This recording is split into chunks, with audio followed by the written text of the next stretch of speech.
Bulletin में आप सभी का स्वागत है और मैं हूं आपके साथ नीलकमल सिहाग। पहले रुक करते हैं हेडलाइंस की ओर। मोदी सरकार ने 130 करोड़ भारतीयों को कोविड-19 टीका देने के लिए 50,000 करोड़ की व्यवस्था। काशी विश्वनाथ ज्ञानवापी मामले में सुन्नी वक्फ बोर्ड की याचिका स्वीकार, 12 नवंबर को सुनवाई। 14 आरएएस अफसरों को मिला दिवाली का तोहफा, पदोन्नत होकर आईएएस बने। और अब खबरें विस्तार से। केंद्र सरकार ने करीब 130 करोड़ देशवासियों को कोविड-19 का टीका देने के लिए 50,000 करोड़ रुपए की व्यवस्था की है। सरकार का अनुमान है कि एक व्यक्ति को टीका देने के लिए करीब 385 रुपए खर्च होंगे। यह रकम इस वित्त वर्ष के अंत यानी 31 मार्च तक के लिए तय की गई है। सरकार का अनुमान है कि हर व्यक्ति को कोविड-19 के 2 इंजेक्शन देने होंगे। एक इंजेक्शन पर करीब 150 रुपए की लागत आएगी। इसके अलावा बाकी स्टोरेज, ट्रांसपोर्टेशन आदि मिलाकर एक व्यक्ति को कोविड-19 टीके के 2 इंजेक्शन देने पर करीब 385 रुपए खर्च होंगे। सरकार के एक समिति का मानना है कि भारत में कोरोना का पीक समय जा चुका है और फरवरी 2021 तक यह नियंत्रण में आ जाएगा। गौरतलब है कि कोरोना की वजह से भारत की अर्थव्यवस्था को काफी नुकसान पहुंचा है। जून तिमाही में देश की जीडीपी में करीब 24% की जबरदस्त गिरावट आई थी। काशी विश्वनाथ मंदिर और ज्ञानवापी मस्जिद केस में कोर्ट ने सुन्नी सेंट्रल वक्फ बोर्ड को रिवीजनल एडमिशन स्वीकार कर लिया है। जिला जज ने सुन्नी वक्फ बोर्ड को मामले में सुनवाई के लिए 12 नवंबर की तारीख दी है। इसमें केस की सुनवाई को लेकर क्षेत्राधिकार पर बहस होगी। दरअसल मामले में काशी विश्वनाथ मंदिर के पक्ष ने पुरातत्व सर्वेक्षण की मांग की थी, जिसमें अंजुमन इंतजामिया कमेटी ने आपत्ति की, लेकिन फिर मामले में सुन्नी वक्फ बोर्ड ने प्रवेश किया और कोर्ट में याचिका दायर की।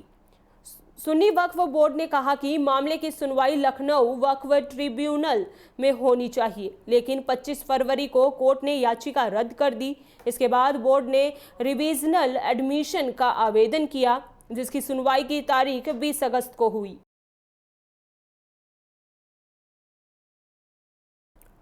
राज्य प्रशासनिक सेवा के 14 अफसरों को भारतीय प्रशासनिक सेवा में पदोन्नत किया गया। राज्य के कार्मिक विभाग ने दिवाली से पूर्व इनको प्रमोशन का तोहफा दे दिया है। गुरुवार को कार्मिक विभाग ने आधिकारिक आदेश जारी कर इन अफसरों को प्रमोशन पर मोहर लगा दी है।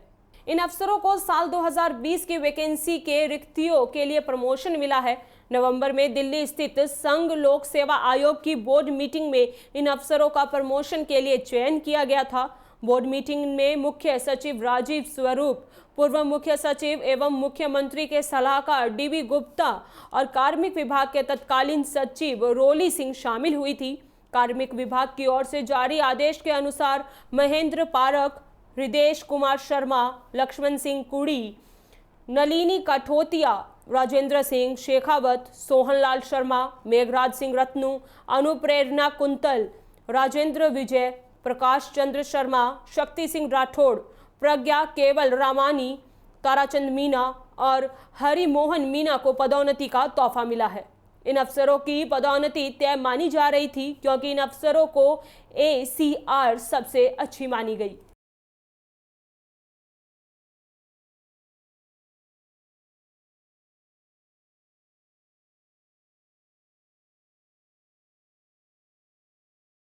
और वहीं भीलवाड़ा जिले में अवैध बजरी खनन की शिकायतों के बाद आज सुप्रीम कोर्ट द्वारा गठित केंद्रीय एम्पावर्ड कमेटी अवैध खनन की जांच करने भीलवाड़ा पहुंची।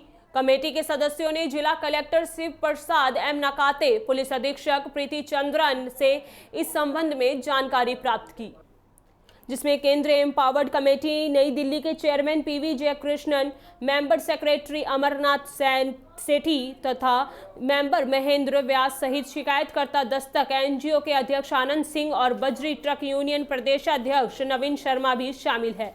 यह कमेटी शुक्रवार को अवैध खनन की जांच करने के लिए नदियों का सर्वे करेगी।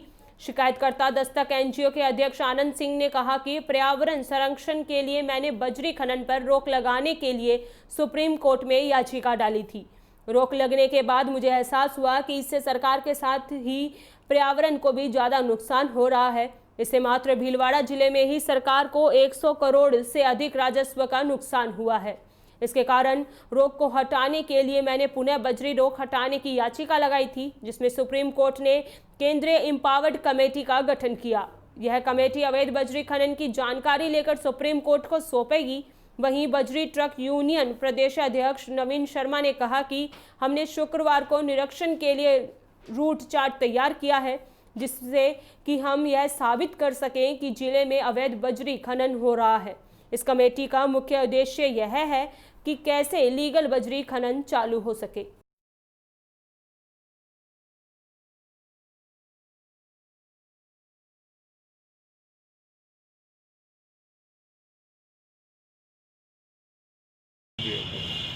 सुप्रीम कोर्ट की ये सीईसी की एक गठित टीम है, जो सीईसी के चेयरमैन सर पधारे हैं, उनके साथ में उनके सेक्रेटरी सर और मेंबर साथ आए हैं।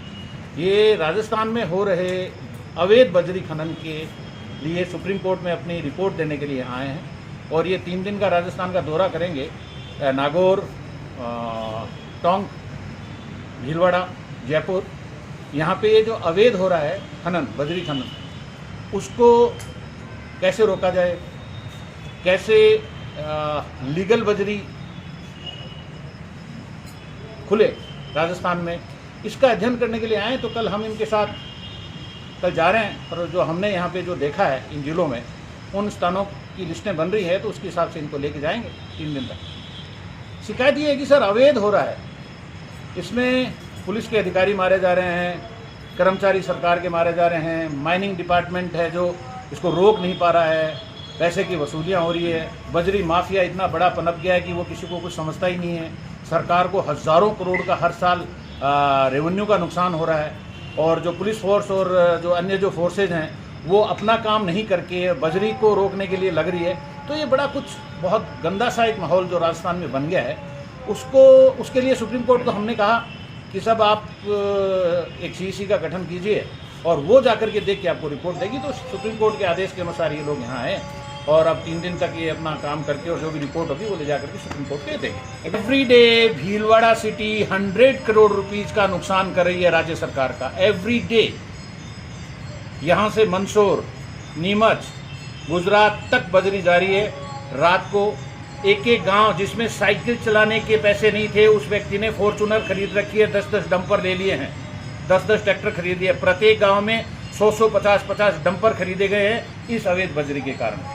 ये जनता का पैसा था, राज्य सरकार का पैसा था, हमारा पैसा था, जिसके अंदर ये बजरी माफिया पनप के और इन्होंने इस तरीके का किया। मैं दस्तक का अध्यक्ष हूँ और ये जो पर्यावरण के लिए बजरी, अवैध बजरी और पर्यावरण के कारण से मैंने सुप्रीम कोर्ट में ये बजरी बंद करवाई थी, लेकिन अब बड़ा अफसोस है कि बजरी बंद करवाई थी पर्यावरण के लिए और अब तो चीर हरण हो रहा है। तो बड़ा दुख है कि मुझे ऐसा नहीं करना चाहिए था, लेकिन किया अच्छा के लिए था, लेकिन ये बुरा हो गया।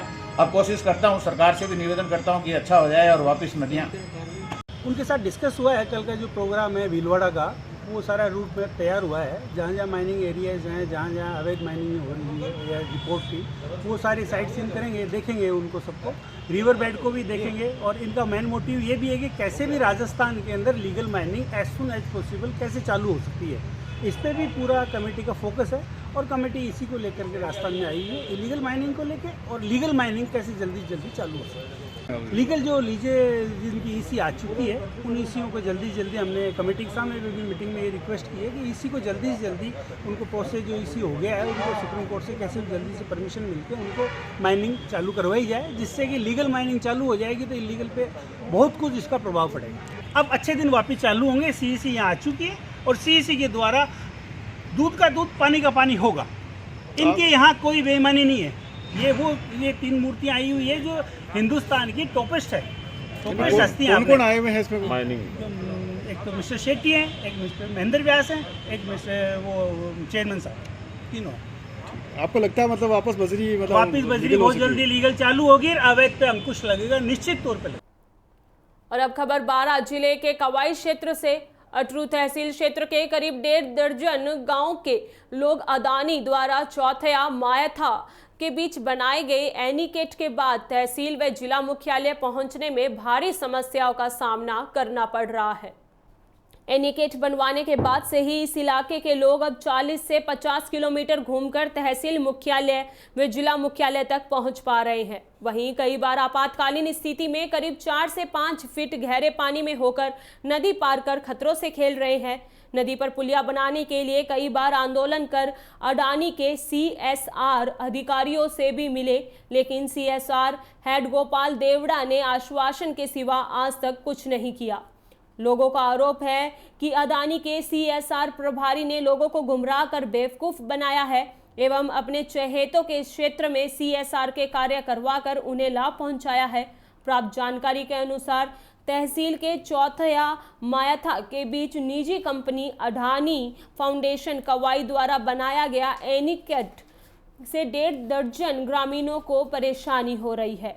ग्राम चौथया के ग्रामीण पवन गौतम, आशु, चेतन, धर्मराज, धर्मेश गौतम, राकेश, रामचंद्र, नरेंद्र यादव, ओम प्रकाश, ललित आदि ने बताया कि पिछले 5 वर्षों से ग्रामीण अडानी के अधिकारियों, उप जिला कलेक्टर, क्षेत्रीय विधायक एवं मंत्री को कई बार ग्रामीण ज्ञापन सौंप चुके हैं, पर अभी तक अडानी फाउंडेशन कंपनी का इस रास्ते पर कोई ध्यान नहीं दिया जा रहा, जिससे सभी ग्रामीणों को 50 किलोमीटर का चक्कर लगाकर जिला मुख्यालय और तहसील मुख्यालय पर जाना पड़ता है और किसानों को भी फसल बेचने इन्हीं रास्तों से जाना पड़ता है, जिससे किसानों को 3 गुना किराया देना पड़ता है।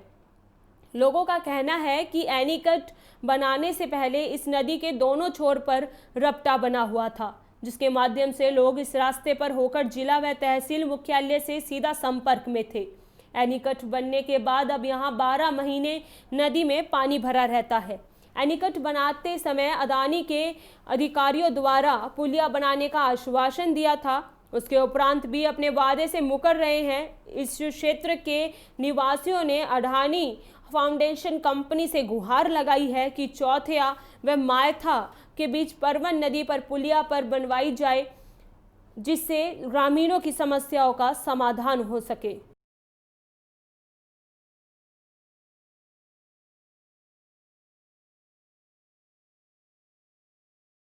ग्राम चौथया और मायथा के बीच में जब से अडानी पावर प्लांट द्वारा एनीकट का निर्माण करवाया गया, तब से रास्ते की समस्या जो कि त्यों बनी हुई है।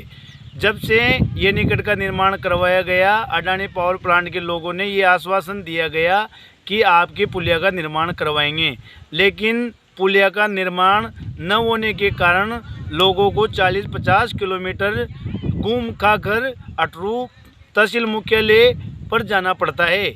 ग्राम पंचायत किशनपुरा, रिचंदा और सगतपुर 30 गांवों के लोगों का रास्ता यही होने के कारण लोग घूम खा के तहसील स्तर अटरू पर जाते हैं और अडानी पावर प्लांट के द्वारा चौथया और मायथा दोनों गांवों को गोद में लेने के बाद में भी और गांवों की अपेक्षा तिरस्कार की भावना से कार्य कराया गया। चौथया मायथा में कोई कार्य नहीं हुआ।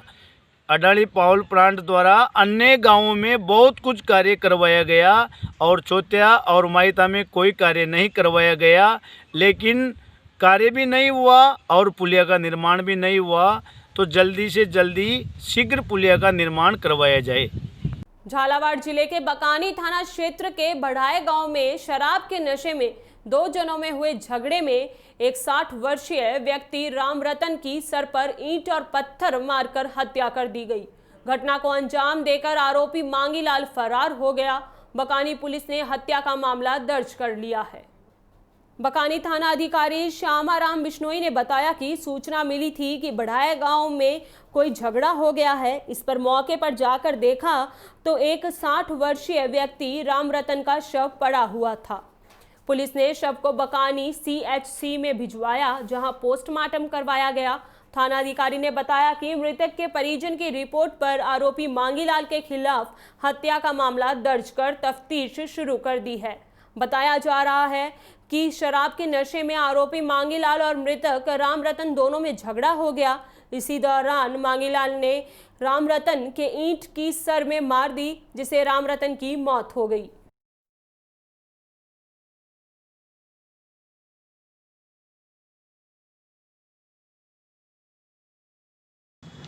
क्या नाम है आपका? गोपाल। गोपाल। कहाँ के हो आप? बड़ाई।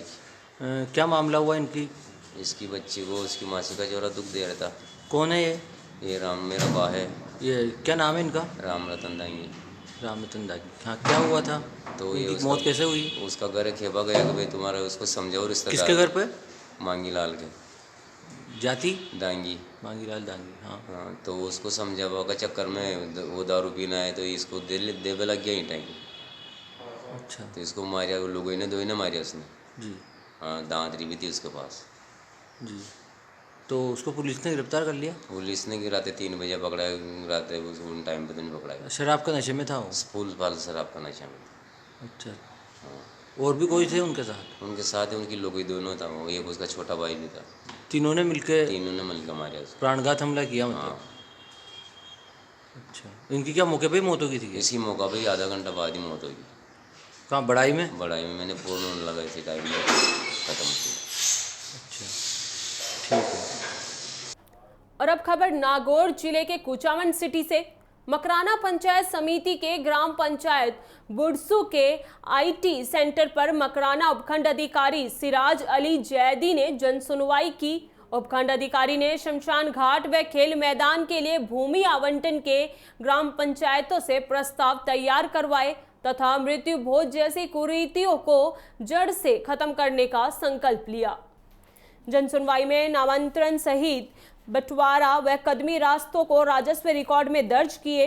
इस दौरान बुड़सू सरपंच महावीर कुकना ने नहर परियोजना से वंचित ढानियों को जोड़ने व आबादी क्षेत्र के नजदीक निवासरत घरों में पाइपलाइन डालने व जर्जर हो चुके पोस्ट ऑफिस की मरम्मत के लिए डाक विभाग को उपखंड अधिकारी के मार्फत प्रस्ताव भिजवाने का आग्रह किया।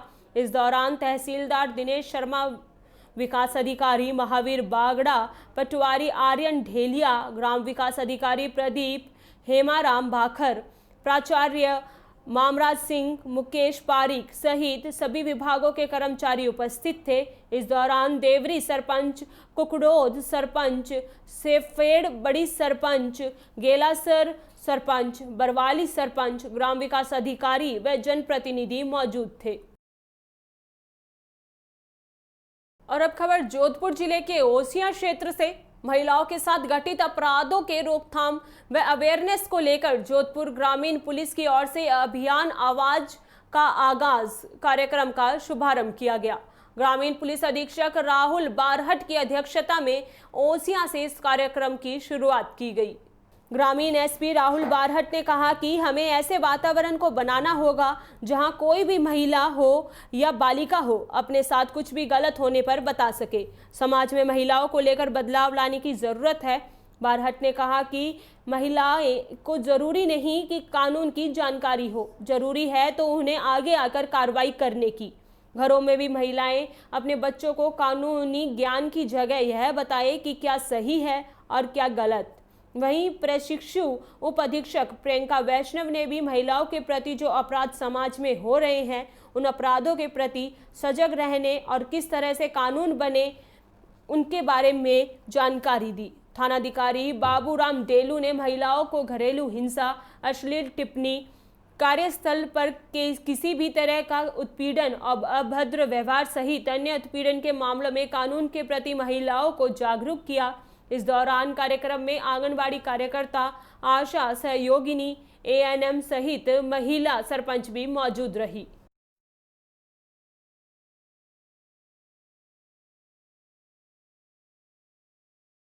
ये एक अभियान है जो राज्य सरकार द्वारा चलाया जा रहा है, जिसको आवाज़ नाम दिया गया, जिसका मतलब है action against women related crime and action for justice.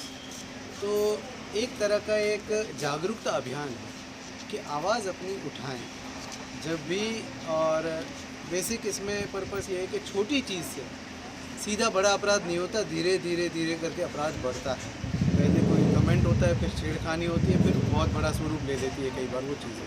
तो जब पहली बार ही आपके साथ में कोई ऐसी गलत चीज़ हो तो आप उसको चाहे सामाजिक स्तर पर, चाहे पुलिस स्तर पर, कहीं पर भी आप रिपोर्ट करें ताकि उस पर एक्शन लिया जाए, अपनी आवाज़ आप उठाएं। उसी की जागरूकता का अभियान। और आज यहाँ पर सारी जो हमारी महिलाएं, चाहे आशा सहयोगिनी हैं, एएनएम्स हैं, ये सारों के साथ में मीटिंग करी। अब इस अभियान को ग्राम स्तर पर लिया जाएगा, जहाँ पर महिलाएं और बालिकाओं को समझाया जाएगा कि क्या आवाज़ का जो है इंटेंशन है और आप कैसे आवाज़ में सहकारी इसलिए कार्यक्रम गाँव स्तर। जोधपुर जिले के युवा सरपंच पारस गुज्जर अपने गांव के सर्वांगीण विकास हेतु नित नई पहल कर रहे हैं। इस कड़ी में उन्होंने गांव को स्वच्छ सुंदर बनाने के लिए 15 दिवसीय विशेष सफाई अभियान का शुभारंभ गुरुवार को किया। युवा सरपंच पारस गुज्जर ने बताया कि स्वच्छ रजलानी स्वस्थ रजलानी हरित रजनाली की मुहिम के तहत हम गांव की हर गली मोहल्ले में साफ सफाई कर स्वच्छता का संदेश देंगे और कोविड-19 के इस भयानक बीमारी के समय में लोगों को जागरूक करेंगे।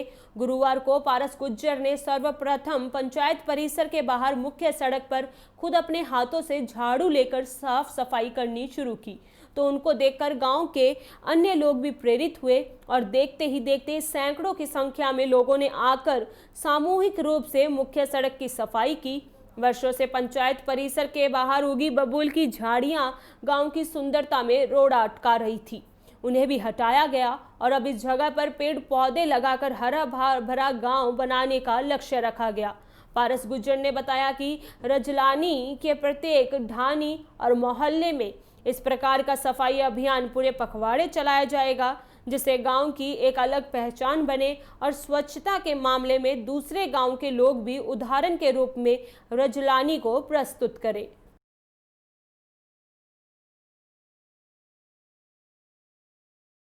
जोधपुर जिले के बिराई की बावड़ी पंचायत समिति क्षेत्र के मेलाना ग्राम पंचायत के उपसरपंच सहित 3 जनों के खिलाफ राजकार्य में बाधा का मुकदमा खेड़ापा थाने में दर्ज हुआ। सहायक थानाधिकारी जगदीश सिंह ने बताया कि मेलाना ग्राम पंचायत के ग्राम विकास अधिकारी रामसुख बहादुर ने एक रिपोर्ट पेश कर बताया कि ग्राम सभा के दौरान मेलाना ग्राम पंचायत के उपसरपंच पद्म सिंह, राजपुरोहित, रामनिवास राव, तुलछा राम जाखड़ व बजरंग पंचारिया ने छीना झपटी कर रजिस्टर छीन लिया। पुलिस ने भारतीय दंड संहिता की धारा 179A, 353, 379 के तहत मामला दर्ज कर जांच शुरू की।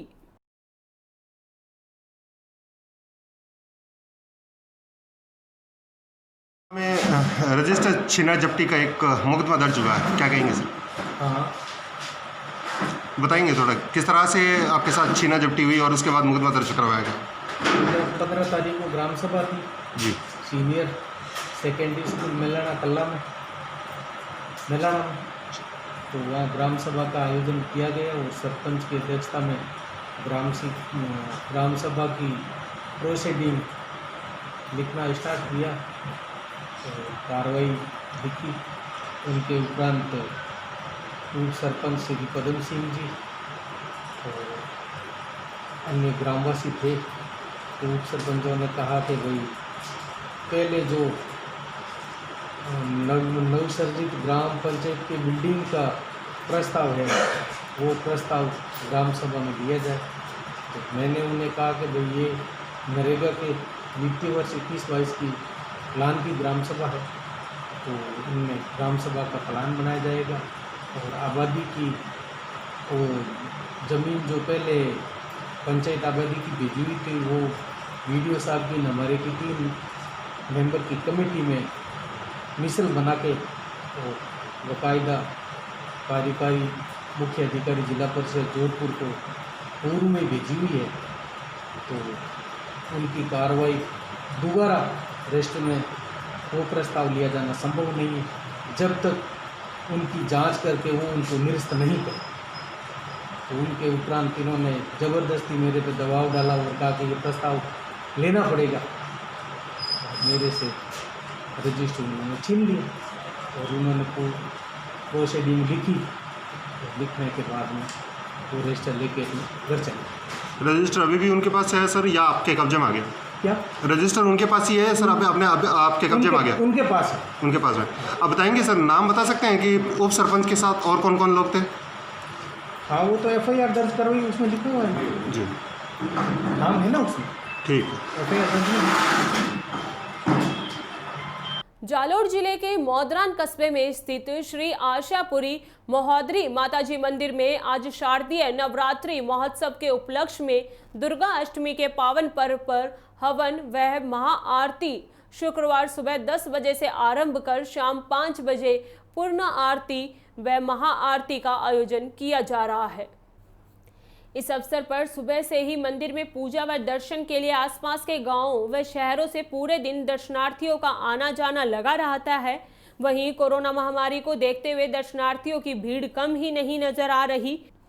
वहीं नवरात्रि महोत्सव को लेकर पूरे 7 दिन दुर्गा सप्तशती पाठ का आयोजन पंडित आचार्य भीमाशंकर दवे, चंपालाल त्रिवेदी, निखिल दवे, अरुण दवे सहित यजमान मदन सिंह राजपुरोहित, मांगीलाल सोढ़ा, नरपत राजपुरोहित व पर्वत सिंह राठौड़ आदि ने पूरे दिन सुबह से वैदिक मंत्रों का गुणगान किया, जिसे पूरे दिन मौदरान नगर में वैदिक मंत्रों की गूंज सुनाई दी। व यज्ञ से आसपास का वातावरण शुद्ध हो रहा है। वहीं श्री आशापुरी महोदरी माताजी ट्रस्ट व्यवस्थापक जोग सिंह राव, पुजारी डूंगरपुरी, भोपाल सिंह लोड सोढ़ा, किशोर मोदी, देवेंद्र सोनगरा, पारस सहित सैकड़ों दर्शनार्थियों की उपस्थिति में महाअष्टमी हवन व पूर्णाहुति देकर महाआरती का भव्य आयोजन किया जा रहा है।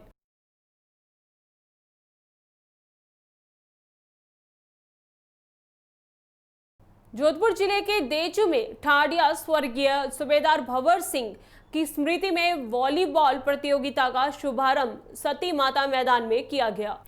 कार्यक्रम के शुभारंभ पर मुख्य अतिथि अखिल भारतीय ब्राह्मण महासंघ के राजस्थान प्रदेश अध्यक्ष, राष्ट्रीय परशुराम सेना के राजस्थान प्रदेश महासचिव महेंद्र सिंह राजपुरोहित घेवड़ा देचू सरपंच ठाकुर भवानी सिंह राठौड़, ठाडिया पूर्व सरपंच मनोहर सिंह, अगर सिंह, ठाडिया सरपंच पूसाराम मेघवाल, बागाराम जांगू, समस्त ठाडिया गांव युवा कार्यकर्ता मौजूद रहे। मुख्य अतिथियों का माल्यार्पण कर स्वागत किया गया। शुभारंभ के अवसर पर उद्घाटन मैच खींचड़ क्लब व जांगू क्लब के बीच खेला गया।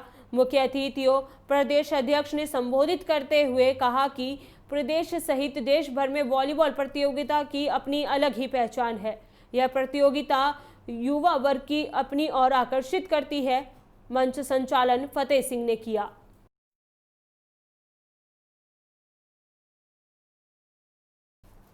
नागौर जिले के कुचामन सिटी में लॉयंस क्लब कुचामन फोर्ट एवं कुचामन विकास समिति के संयुक्त तत्वावधान में research society for the study of diabetes in India के सौजन्य से गांव जीलिया के जैन नर्सिंग होम में 27 अक्टूबर को डायबिटीज जांच एवं जागरूकता शिविर आयोजित किया जाएगा।